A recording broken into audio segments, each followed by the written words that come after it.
folks, it's Richard here. I want to thank you again for following us even while we had some hiccups in our system. I'll say this about myself. My mom noticed that I had some peculiar behaviors at age 3 with dragging my legs across. Hey folks, it's Richard here. I want to thank you again for following us even while we had some hiccups in our system. I'll say this about myself. My mom noticed that I had some peculiar behaviors at age 3 with dragging my legs across the carpet, not being able to pull myself up, needing support on the table, unable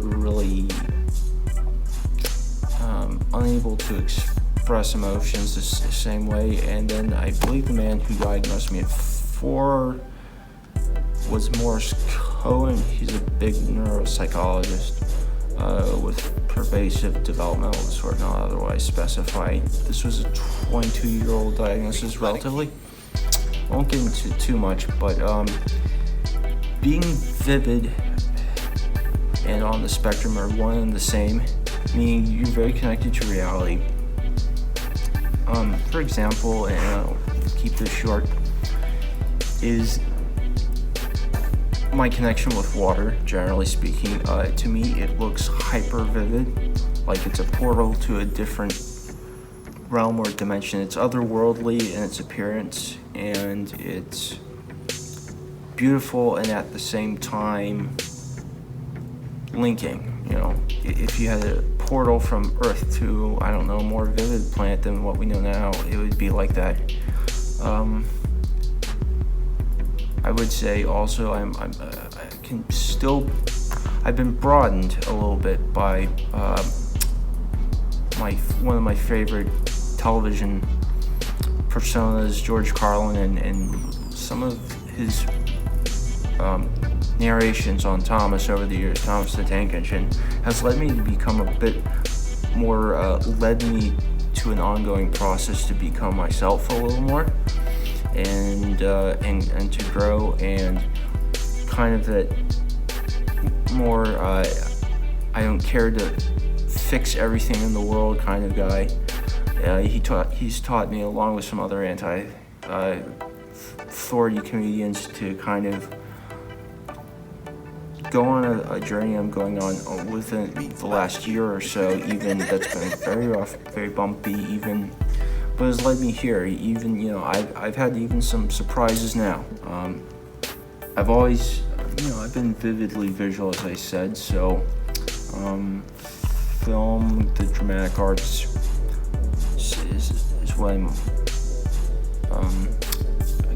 wanting to pursue. I would say the encouragement for me comes to people, parents who have had one or more children, who are finding very little resources, who are under the gun to find a plan for that individual or individuals and keep going, even if you have to. Someone I knew or know, a family I'm not as close with right now, but their child wasn't getting an IEP. Really, the teachers were fighting them in the school system, not wanting to give the person in question full benefits, and that's happened to my parents, that's happened to me, where people have tried to just wanting to bypass it, even if they want to say otherwise, to save time, save money, whatever. Keep going, do what's best, find allies who will stick up for you as well, lawyers or whatnot. It can be a long haul. And there are people, here's a resource for you. Temple Grandin is a long time role model for me, and she will, just Google her name. I'm sure she would have resources. Don't go to her necessarily on social media, but read about her. she's extraordinary. She's dedicated her life to animals and making sure that the whole animal industry, whether it's making sure we get proper meat, whether it's in clean condition, keep going. It is hard. Live in places like Phoenix, Arizona. Try to move to those areas, or in certain areas of California, I'm sure are better, more progressive.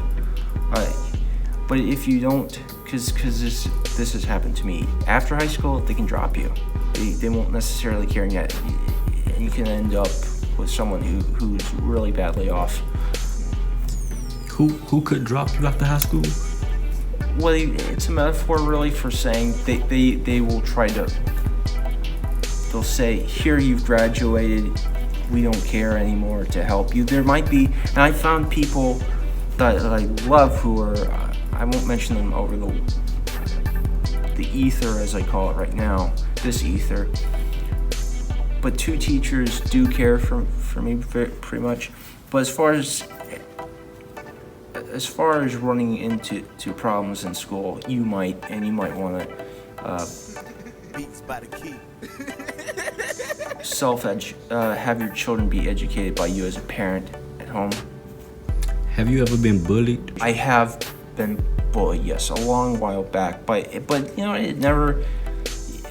was off and on, and after elementary school it stopped. I think it was more frustration from these kids who just didn't understand me. Maybe they were even afraid. It stopped. It really never interrupted me in childhood. It didn't make me despondent. It didn't hurt me. It didn't really. What do you say to people who have been bullied and they have special needs? To being a parent or being a child, I would say, tell a bunch of people, tell as many people as you can, and get it to stop. We're very much aware in this day and age of bullying, and if you can't stop it at the school system, you might need that time out from the school system in question. So I would say, and please use this as a last resort, you can move to a different country if you want to. I'm serious. If you really need to, yeah, there's some really, I forget the website if I'm right, if there is one. But do whatever you need to, even if it sounds as far out as that last comment. What's moving? What is out of the country? I think you can check if this is right or not. The last time I checked, there were some institutes in Great England, right around there, that due to the way their country is set up, sometimes listen a little bit more. I think there's a little more. Their laws are curved different. You have to look this up, but there are people there who, I think there are a few more awareness organizations for it. It's a smaller country, but go ahead and check it out. If you really, really, really can't find anything, though. Thank you. Peace out.